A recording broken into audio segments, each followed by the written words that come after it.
এইখানে আমাদের একটা রুম হবে। আচ্ছা, আমাদের বেডরুমটা কোনটা জানো? এইটা নাকি এটা? আমাদের শখের বাড়ির ভিত্তি আমরা অলরেডি দিয়ে ফেললাম, তো সেটা আপনাদেরকে দেখাই। বাড়ির চারপাশটা দেখেন কত সুন্দর পরিবেশটা। দেখাও একটু চারপাশটা, দেখাও।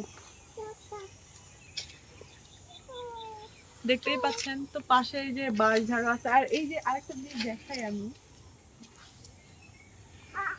এই যে বাড়ির পাশে কিন্তু দেখেন কত বড় একটা লিচুর গাছ। আমরা কিন্তু একটা লিচুর গাছ লাগাইছিলাম, সেটা মাশাআল্লাহ অনেক বড় হয়ে গেছে, আর এবার লিচুও ধরছে। যাই হোক, বাড়ির কাজ কতদিনে কমপ্লিট হবে আল্লাহ পাক ভালো জানে। তো তুমি যা বলতেছো কি ভেবে বলতেছো এগুলা? হ্যাঁ হ্যাঁ, ভেবে বলার কি আছে, বলতেইছি তো। মানে কাজ যেহেতু শুরু করছি, ইনশাল্লাহ শেষও হবে, ওটা কোনো ব্যাপার না। চারপাশের পরিবেশটা কিন্তু দারুণ। আর এই যে কিন্তু এখানে কাঁঠাল গাছও আছে। তো এই কাঁঠাল গাছটা যদিও আমাদের না, কিন্তু ওটা কিনে নেওয়া হয়েছে। যাই হোক, সুন্দর কাঁঠালও ধরছে কিন্তু। এবার দেখা যাবে কাঁঠাল কত মিষ্টি হয় না কি হয়, সবকিছু মিলায় বাড়ির চারপাশটা কেমন হইতে পারে। আপনারা ভিউটা একটু দেখতেছেন, দেখেন এই পাশে খোলা মানে মাঠ, পাশেই আর কি এই যে ফুলের বাগান, মানে পরিবেশটা দারুণ আসবে। মানে ভিউটা যে এত সুন্দর হবে এখানে কমপ্লিট একটা বাসা বানানোর পর। আর প্রতিদিন বিকেলবেলা আমরা ছাদের উপরে বসে চা খাবো। হ্যাঁ, ছাদের উপরে আমরা এই যে এখান থেকে ফুলের বাগান থেকে কিছু চারা নিয়ে ছাদের উপরে টবে লাগাই দিব। আর বিকেল বেলা করে মেয়েরা এই যে খোলা জায়গাটাতে খেলবে, বেশ ভালো একটা পরিবেশ হবে। এই আমগুলো পাকতেছে নাকি দেখো তো? আমগুলো এখন পাকবে তো। হ্যাঁ, তো যাই হোক, আর সবাই কিন্তু কমেন্ট করে বলবেন যে জায়গাটা কেমন হয়েছে, আর আমরা যেহেতু বাড়ির কাজ শুরু করছি সেটাও কেমন লাগতেছে আপনাদের কাছে অবশ্যই কমেন্ট করে জানাবেন। এবার আমি যে উপরে একটু উঠে যাচ্ছি, পরে যাবো না কেন? পড়বো না তো না।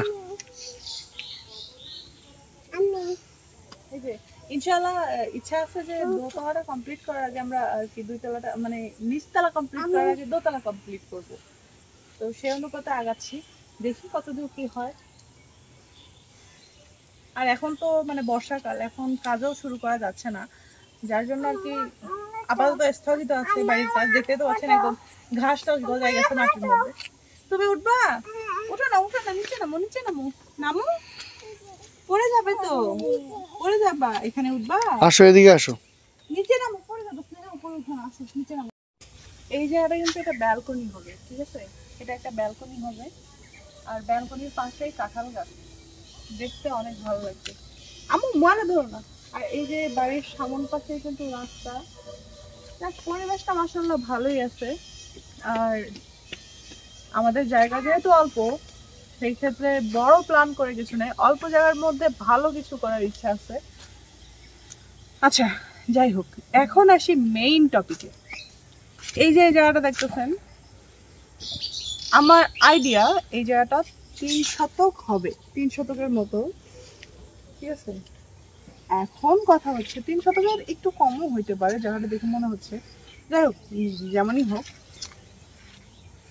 এতক্ষণ আসলে যে কথাগুলো বলতেছিলাম এগুলো আসলে সব ফান ছিল। সব ফান মানে কি, একদম মানে চাপা মারছে, চাপা মারা।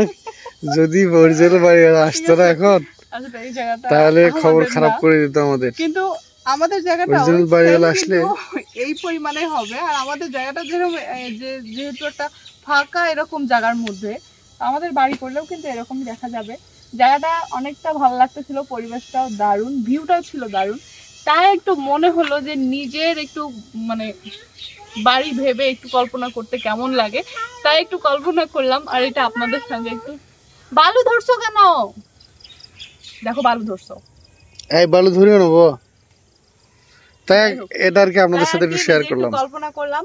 আর কল্পনার জগতে এতক্ষণ ভেসে গেছিলাম, সঙ্গে আপনাদের সঙ্গে শেয়ার করলাম। কেউ আসলে সিরিয়াসলি নেবেন না, এটা আমাদের জায়গাও না, আমাদের বাড়িও না। আর আমরা এখন বাড়ির কাজ শুরু করি নাই, ইনশাআল্লাহ আল্লাহর হুকুম হলে আমাদের যে জায়গাটা কিনছি সেটার মধ্যে আমরাও বাড়ি করতে শুরু করব। ইচ্ছা আছে নিজের মনের মতো করে একটা বাড়ি সাজাবো, সুখের একটা নীড় করবো। তো যাই হোক, সবাই ভালো থাকবেন, এখনকার মতো বিদায় নিচ্ছি, আল্লাহ হাফেজ।